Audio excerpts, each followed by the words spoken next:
Ինչի է Նյարդային Փաշինյանը հիշում եք մետրոյում նրա խոսելաձևը արցախցի կնոջ հետ եւ ոչ միայն, արդյոք հայ տղամարդուն հարիր է կնոջ հետ այդպես խոսելը։ Նյարդային է թողատորը տլեկե գնա Նյարդային հիվանդանոց հոգեի բուժարան պարգի ինտեղ կբուժեն ինքը կուկա խելով կնստի նորից եթե չէ թող ուրիշը կա նստի ով որ ներվերից հանգիստ է չի կարելի արցախցի մարդ չէ չէ որ մեր հայրեն են էլի մեր հողն է Արցախը եղել որ հիմա հանձնվեց տվեց էլի յանք են տվել խո ես ու դու չտվեցինք մեր երեխեքը մեռանում համար մեր համար որ մենք կավրենք բայց յանք նորից տվեցին հողը Արցախցին եկելը մարդ չէ բոլորս է մարդ եք մեղք է Ինչ տարբերություն հայ էին արցախցի են տարբերություն չկա մարդը է կարևորը հոգով մարդ ենք էությամբ ֆիզիկապես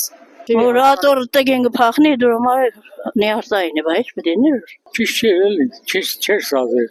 վարչապետը իր դիշկերում չէ փաստորեն էլի նման բաներ չաներ Ես որ հիմա ասեմ ինչ տղամարդ է ինքը էլի մի 10 տարով են հիմա ձեր բակալելու բայց դա հայը տենց բան չի ասի տենց բան իրեն չի պահի հայը այն հայը որ вообще մենք ծնվել ենք եւ հայի տեսակ ենք իմացել